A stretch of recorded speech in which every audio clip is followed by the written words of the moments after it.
orang marah yang bisa kita lihat dari atau yang kita rasakan, kita pasti pernah marah ya. Yang kita rasakan apa? Satu apa? Nadinya naik ya. Iya jelas. Ya, naik. berdebar ya. Berdebar.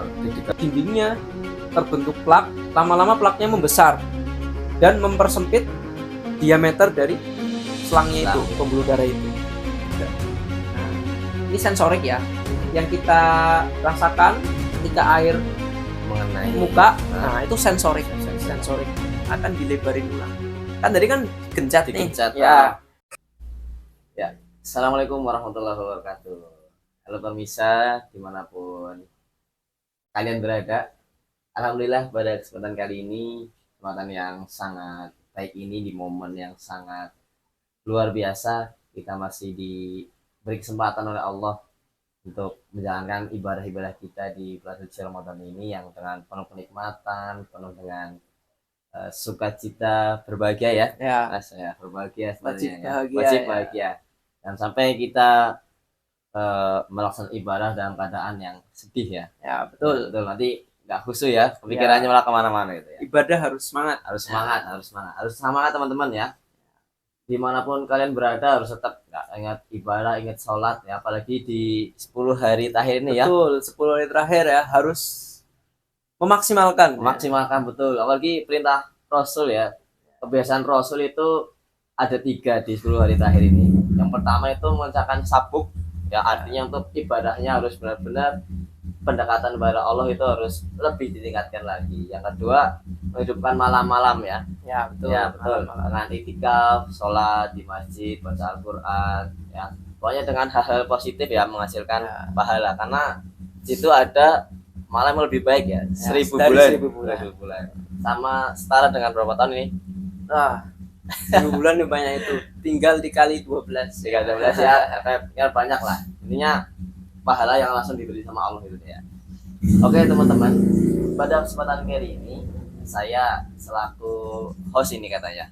Selaku host Arya Bayu Ramadan. Sini saya nggak sendirian teman-teman. Ditemani dengan narasumber yang sangat hebat. Kita perkenalan dulu ya. Oke, ini ya. Dengan siapa ini? Ya, halo. Assalamualaikum. Saya Dr. Aistri Syambudi ya, selaku narasumber pada kesempatan hari ini.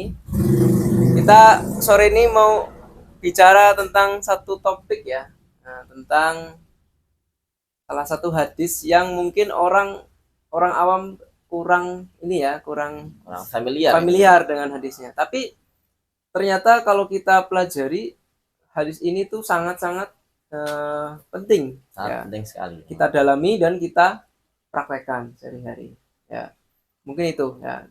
Yaitu tentang hadis riwayat Abu Daud ya, tentang menjaga amarah atau meredam amarah ya. Betul. Kita nggak boleh marah ya, terutama lagi puasa ya. Jangan sampai kita puasa nggak makan, nggak minum ya, lapar haus, tapi kita marah-marah ya, karena lapar terus kita marah-marah ya.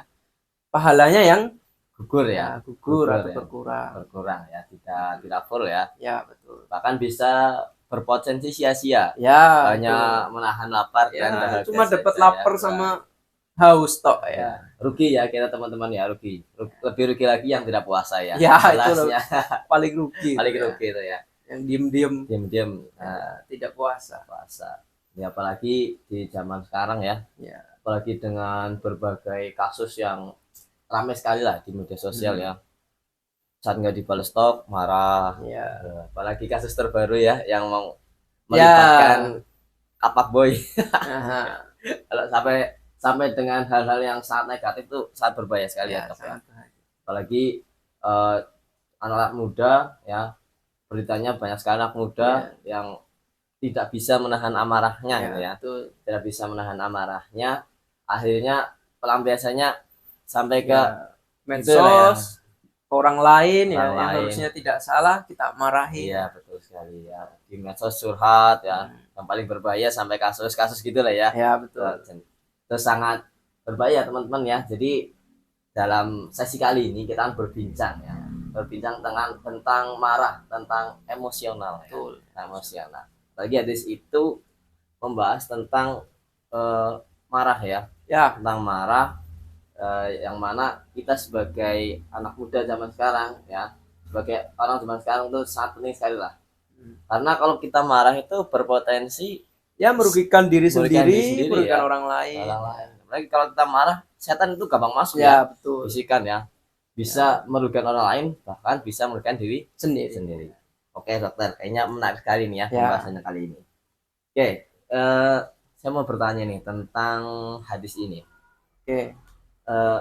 Hadis ini apakah mengajarkan kita cara untuk menangani apabila kita marah atau gimana dok? Ya, jadi rekan-rekan semua ya, pada pembahasan hari ini kita akan membahas satu hadis. Hadisnya pendek aja ya, nggak usah panjang-panjang ya. Yang penting kan simple tapi diamalkan.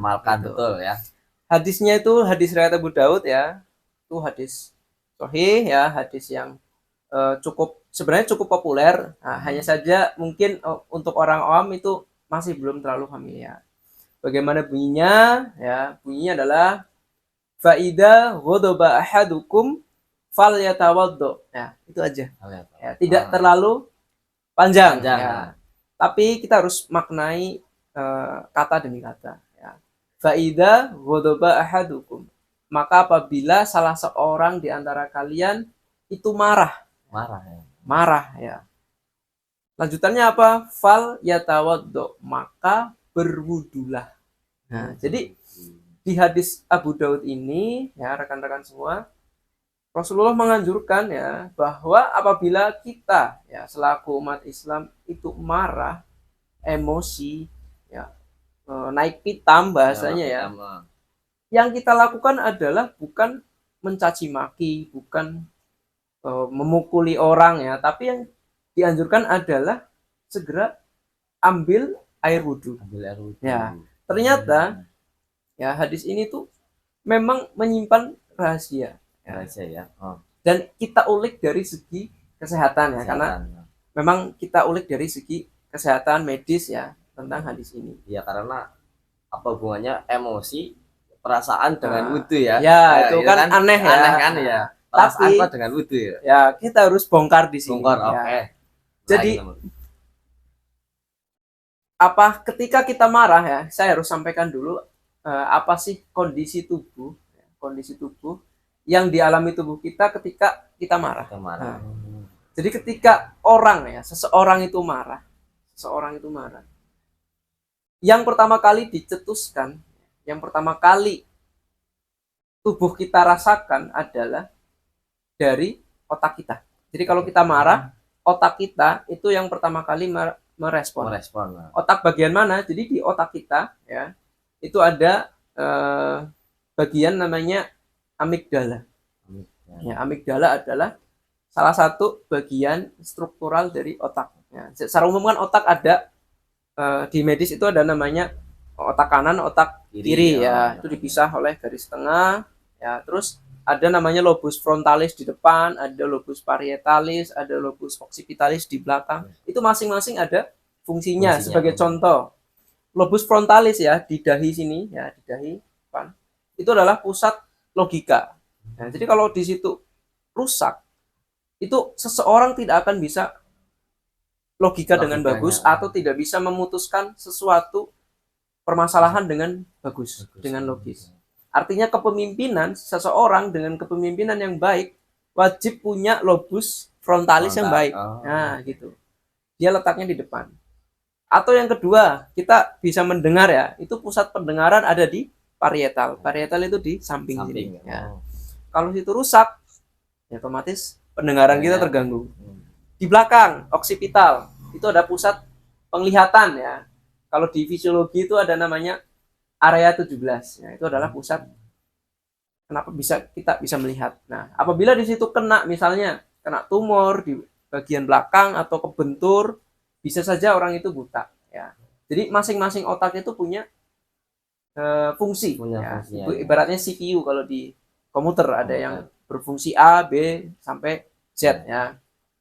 Sama di otak ada struktur yang kecil, tidak besar ya, namanya amigdala. Letaknya di bawah, di dekat pons ya, di dekat ganglia basal ya, itu di situ. Jadi dia sekelumit aja ya amigdala.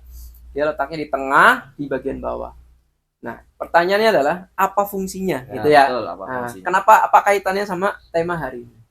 Jadi rekan-rekan ya, Mas Arya, amigdala adalah bagian otak yang berfungsi ya untuk mengatur emosi. Emosi apapun itu. Apapun itu. Dari bahagia, sedih, marah, senang, bimbang, bingung. Intinya apapun yang mengekspresikan atau emosional jiwa kita itu salah satunya diatur oleh amigdala. Ya. Maka ya amigdala sangat berperan penting ketika orang marah. Ya, karena marah adalah salah satu bentuk dari emosional. Nah, oke, itu pencetus awal ya amigdala. Kita lanjut. Setelah dari amigdala, dia akan menyuruh hipotalamus. Ya, hipotalamus itu juga struktur otak lagi, tapi dia ada di otak, masih di otak ya. Tapi dia berbeda dari amigdala. Jadi amigdala memerintah si hipotalamus namanya. Nanti hipotalamus dia akan mengeluarkan suatu hormon ya, suatu hormon yang memerintahkan ke kelenjar di atas ginjal. Ya, kita sebutnya sih namanya glandula suprarenalis ya. Glandula itu artinya kelenjar. Supra artinya di atas. Renal adalah ginjal. Jadi kelenjar yang letaknya berada di atas ginjal kita, dua-duanya ada ya. Itu suprarenalis. Nah, jadi dari hipotalamus ya, dia akan memerintahkan itu suprarenal. Selanjutnya si suprarenal ini akan mengeluarkan hormon kortisol ya, hormon stres. Kortisol ya, itu meliputi banyak ya, ada adrenalin, noradrenalin dan sebagainya. Ya, yang mana hormon-hormon ini ya ketika kita marah itu diproduksi dengan dosis atau cakupan yang lebih tinggi daripada normalnya. Nah, jadi kalau kita lagi tenang itu tidak terlalu banyak. Ya. Normal lah ya. Normal. Ya. Tapi kalau kita marah dia akan naik sludge ke atas. Biasanya ada ini ya istilah naik pitam. Ya naik pitam itu naik mungkin pitam dari situ juga ya. Jadi ketika apa efeknya ya? Nah, coba Mas Arya, ketika orang marah yang bisa kita lihat dari atau yang kita rasakan, kita pasti pernah marah ya. Yang kita rasakan apa? Satu apa? Nadinya naik nggak? Iya jelas ya, naik. Berdebar ya. Yang kedua kadang ngos-ngosan ya. Terus nafasnya panas. Ya gitu. Matanya merah. Betul gitu ya. Sekali. Terus kalau kita ukur tensinya dia akan naik. Ya. Nah, tanda-tanda ini itu asal muasalnya ya dari si kelenjar itu dari di atas yang di atas ya suprarenal tadi. Ginjal tadi ya. Ya, jadi si adrenalin dia akan masuk ke darah. Jadi dikeluarkan oleh tadi kelenjar suprarenal masuk ke darah. Setelah masuk ke darah dia akan beredar ke seluruh tubuh. Ya. Terus akan diterima oleh namanya reseptor. Reseptor itu yang nangkep. Yang nangkep. Reseptornya di mana saja banyak. Kalau paling sering di jantung. Ya. Kalau ditangkap oleh reseptor jantung ya itu ada namanya reseptor adrenergik ya. Beta 1 adrenergik itu khas di jantung. Dia akan menangkap si hormon itu, si adrenalin ditangkap terus dimasukkan ke otot-otot jantung. Responnya adalah nadinya naik. Makanya kalau orang marah nadinya naik ya. Yang kedua karena nadinya naik ya. Yang kedua pembuluh darah ya itu mengecil. Nah, kalau kita sebut di bahasa medis itu istilahnya vasokontriksi. Vasokontriksi adalah penyempitan pembuluh darah. Nah, ketika dia menyempit, efeknya adalah tekanan darah akan naik.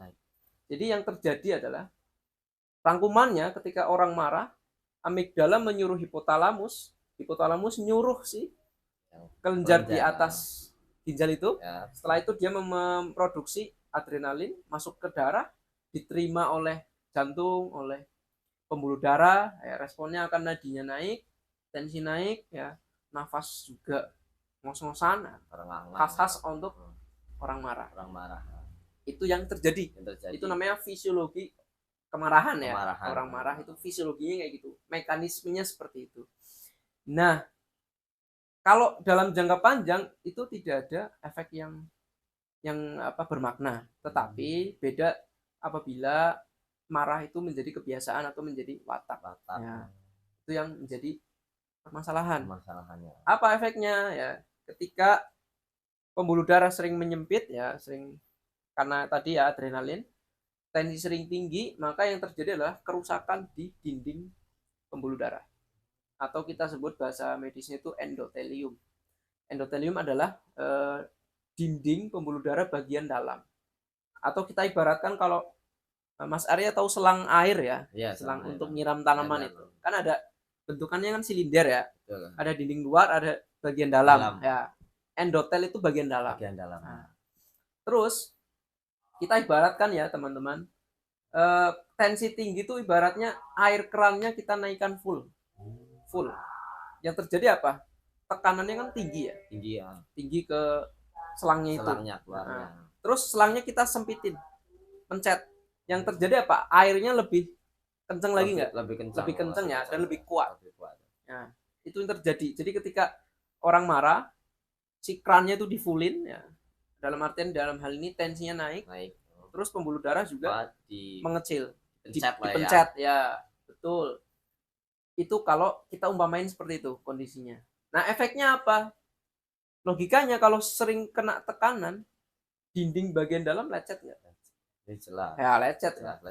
Karena tekanannya tinggi. Ya, sedangkan itu kan lembut ya, dinding pembuluh darah itu kan lembut ya. Jadi kalau dikasih tekanan yang terlalu tinggi, dia akan lecet. Nah, endotelnya akan lecet. Ibaratnya dinding bagian dalamnya itu akan rusak. Nah, permasalahannya adalah setelah dinding rusak itu. Jadi ketika dindingnya rusak, ya, dia akan menyebabkan namanya pembentukan plak. Ya, plak itu kalau di selang air tadi ibaratnya lumut. Nah, lumut yang lama-kelamaan akan menutup selang air. Jadi yang terjadi apa? Airnya mampet. Atau setidaknya tidak lancar. Nah, sama kayak pembuluh darah. Jadi ketika udah rusak dindingnya, terbentuk plak, lama-lama plaknya membesar dan mempersempit diameter dari selangnya itu, pembuluh darah itu. Maka yang terjadi adalah laju darah tidak lancar. Yang kedua bisa terjadi sumbatan total. Ya, sumbatan total. Nah, penyakitnya apa saja tergantung letak sumbatannya atau letak oklusinya kalau di kita ya. Misal letak oklusi atau sumbatannya di otak kita.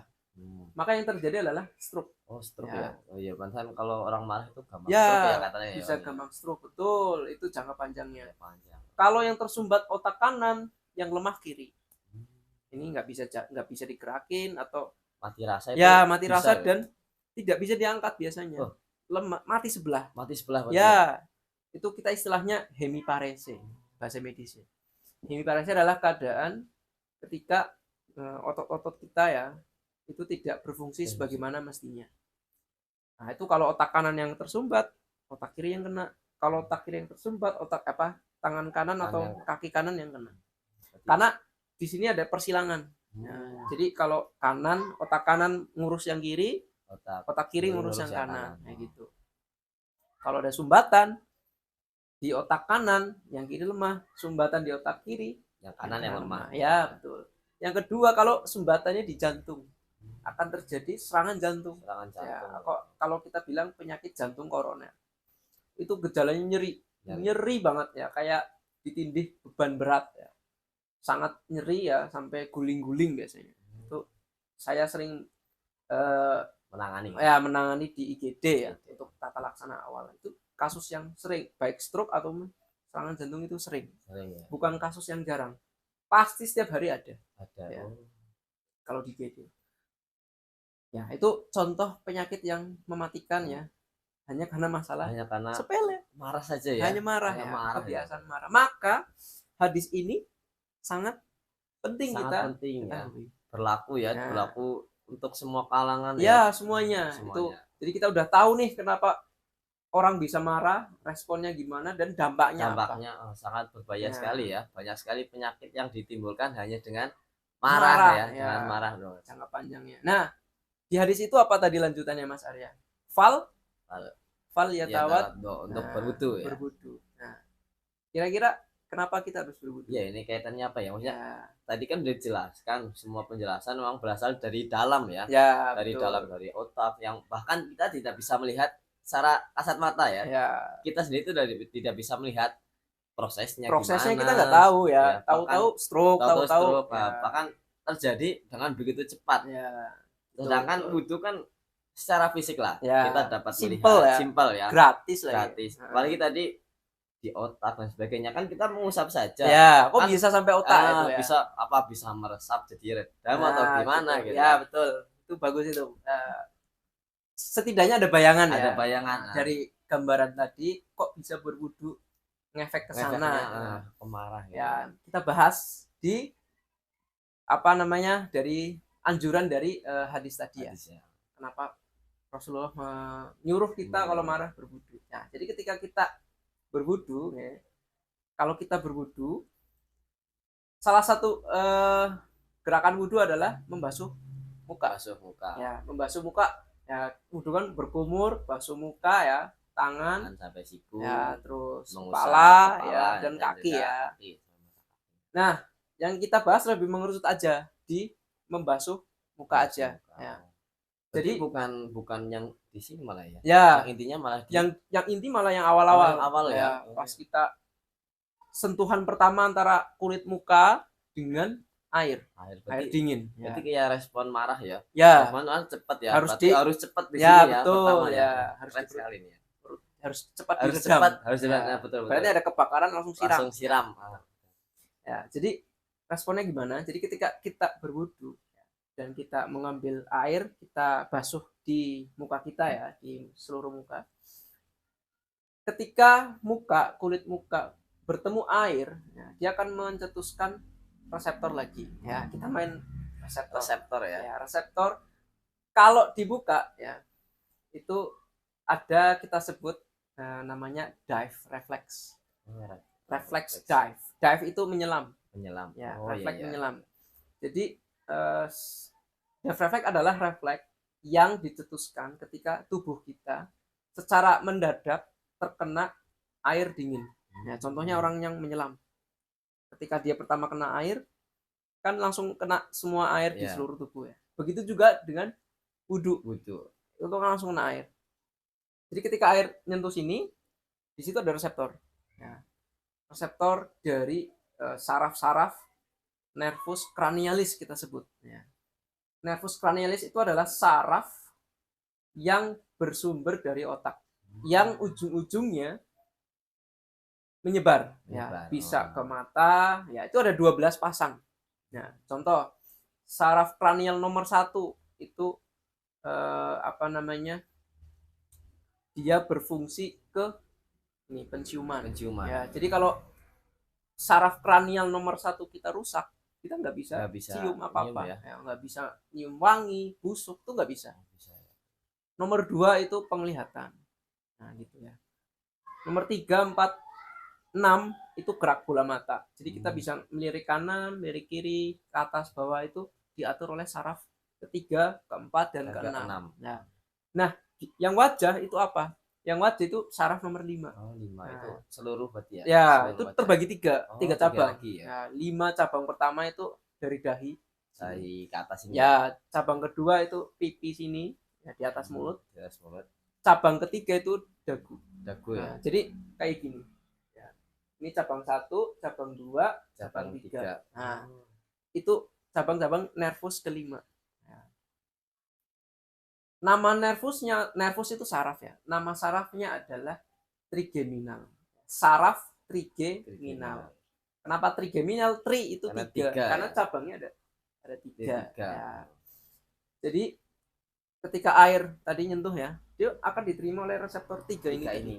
Cabang-cabang nervus atau saraf trigeminal. Nanti saraf trigeminal ini ya, dia akan menyampaikan stimulasi dingin ini, dia akan menyampaikan ke otak juga. Nah, ini sensorik ya. Yang kita rasakan ketika air mengenai muka, itu sensorik. Sensorik kan dari luar ke dalam ya. Menyampaikan sinyal dari luar ke dalam ke otak. Nanti dari otak dia akan menyuruh saraf motorik Saraf motor. dari otak ke luar. Luar. Nah, iya. tapi yang disuruh adalah nervus atau saraf ke-10. Namanya adalah nervus vagus atau saraf vagus.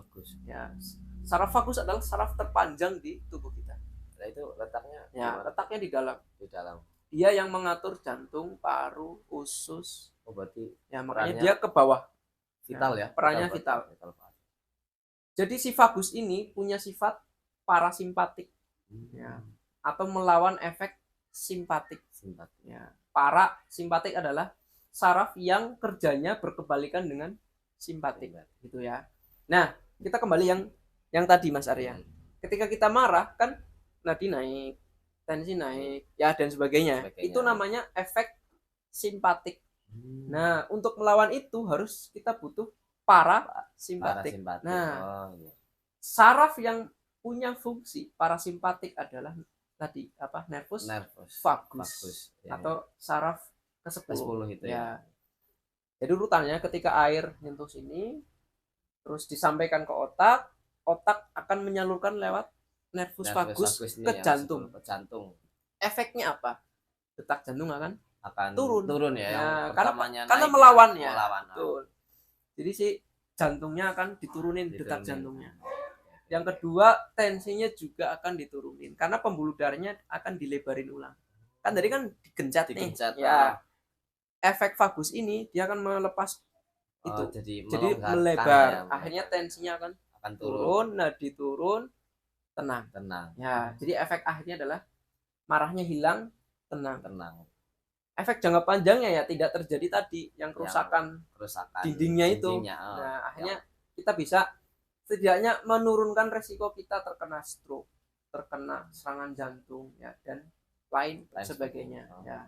Hanya karena berwudu. Nah, jadi ini subhanallah ya, maksudnya kekuasaan yang kalau kita nggak pelajari kita nggak akan tahu. Betul. Nah, makanya kita harus sebagai muslim kita harus belajar juga tentang ilmu-ilmu yang ada di dalam tubuh kita sendiri. Ya, karena Allah juga menyebutkan ya di ayat ya. Inna fi khalqis samawati wal ardi la ayatil liulil albab. Jadi pada penciptaan langit dan bumi ya, dan pergantian siang dan malam itu ada tanda-tanda kebesaran Allah bagi orang yang berpikir. Ya, yang mau berpikir, yang mau belajar. Ya. Ini ayat ini menunjukkan bahwa kita sebagai orang atau umat muslim kita harus belajar juga ilmiah gitu. Ya, jangan sampai kita tidak atau buta tentang ilmiah. Karena kenapa? Ya terbukti dengan hadis ini, Mas Arya. Anjurannya itu kan secara Islami ya, marah ya wudu. Gitu. Kalau bagi orang yang tidak atau belum belajar ilmiah, mungkin kayak memang apa iya itu? Iya. Bener nggak sih ya gitu kan? Tapi ketika kita sudah belajar ilmiah, kita tahu alasannya. Anjurannya seperti ini, penjelasan ilmiahnya seperti ini. Akhirnya apa? Kita lebih mempercayai hadis itu, ya kan? Lebih mantap lah. Imannya lebih. Ya, akhirnya efeknya apa? Iman kita lebih tebal. Nah, karena kita tahu bahwa yang Rasulullah katakan itu memang ada penjelasannya. Padahal 1400 tahun yang lalu belum ada kedokteran yang secanggih apalagi serumit tadi ya. Belum ada itu nervus vagus itu belum ada dulu ya. Belum ada ya, tapi sudah tahu. Sudah tahu solusinya obatnya ya. Obatnya udah tahu bahwa kalau kita marah berwudu ya. Walaupun Rasulullah nggak jelasin efek medisnya secara rinci itu tidak. Tapi ayat Al-Qur'an disebutkan apa tadi? Liulil albab. Ya, kita diwajibkan disuruh berpikir, belajar. Sehingga kita kupas. Ya, tadi hadisnya bilang seperti ini. Ya kita kupas. Ternyata memang ada efeknya dari berwudu. Kurang lebih seperti itu Mas Arya. Jadi berarti benar ya, Al-Quran ini sebagai pedoman hidup kita ya emang benar ya, relevan sampai kapanpun ya. Sampai kiamat pun relevan ya. Apalagi tadi diperintahkan untuk berpikir, artinya ya biar menambah keyakinan. Betul. Untuk mengupas lah ya, bahasa kita ya. Memang semuanya itu berkesinambungan. Beriringan betul sekali ya. Bahkan Rasulullah mencontohkan simpelnya lah ya. Ya, simpelnya. Apalagi dulu kan belum kemajuan teknologi Ya, semua belum sekarang, ada. ilmunya belum apa nah ibaratnya ya belum secanggih Secanggih. setinggi sekarang ya. Ya, tapi udah tahu. Nah, itu artinya mukjizat. mukjizat ya. Ya. Solusi yang sangat simpel lah ben pada ngerti Ya. ya. Ternyata sudah bisa dijelaskan. Kamu marah di ya zaman wudhu, sekarang. tapi dia nggak jelasin kenapa. Ya. Ternyata ke zaman-zaman sekarang ada buktinya. Sudah ketemu jawabannya Ya, ketemu jawabannya. Jadi ini memang Islam itu harus berkemajuan ya teman-teman ya. Seperti kita ya di Muhammadiyah adalah Islam berkemajuan. Ya itu ya. Bukan dalam artian kita Islam berkemajuan itu merubah lah ya. Ya, bukan. Yang saya ketahui Islam berkemajuan ya kita belajar agama, tapi kita juga dalami ilmu lain. Ya, karena sejatinya kita kan makhluk sosial. Ya, betul sekali. Kayak saya dokter, tapi misal motorku mogok, ya saya nggak tahu ilmu motor. Saya perlu orang yang ahli motor ya. Bisa memperbaiki. Gitu. Atau saya terlilit hukum, ya saya perlu ahli hukum karena saya nggak paham hukum. Nah, gitu. Di sini ada teman kita ya ahli hukum ya. Pasti mungkin nanti akan kita undang ya. Intinya kita di pemuda kita ini banyak talenta ya. Talenta potensi ya. Ada yang dari farmasi, kedokteran, ya. PAI juga nanti ada kita kita undang yang lain lagi next lah ya. Oke teman-teman, jangan lupa subscribe ya. Biar tambah rame, pembahasannya tambah keren lagi. Ya, betul. Apalagi event kita ini selama Ramadan ini ya disponsori oleh banyak pihak ya. Betul. Pertama dari Anaba, dari Arifin Plastik di Walik ya, mungkin yang warga Purbalingga mau pecer lah ya, mau belanja plastik, belanja bungkusan roti ya, bisa ke Arifin Plastik lah ya. Terus ada dari SDTK Muhammadiyah Karanglesen yang juga memfasilitasi segala kegiatan ya, rapat di sana ya, dan sebagainya. Terus masih banyak lagi lah ya. Nanti kita spill di akhir saja ya. Om ini udah di sini sama adminnya lah. Dari ikhlasmu ini yang butuh air. Apalagi buat wudhu ya. Tapi ini buat minum lah ya. Karena di Indonesia kan banyak sumber air lah ya. Jadi ya jangan sampai air minum buat wudhu lah ya. Karena air biasa pun suci ya dok ya. Suci. Yang penting masih jernih, tidak ada rasa, tidak ada warna. Itu ya. Terus dari SDTK tadi, dari Takmir Masjid Al Ikhlas, ini tempat base camp lah ya. Base camp kita. Markas kita, markas besar. Terus ada Arifin Plastik tadi, terus ada dari Rumah Sakit Umum PKU Muhammadiyah Purbalingga di yang mau berobat ya, warga Purbalingga bisa salah satunya ke PKU. Ya. Terutama yang kawasan utara ya, Bobotsari dan sekitarnya ya. PKU Muhammadiyah. Terus ada Savana Akikoh.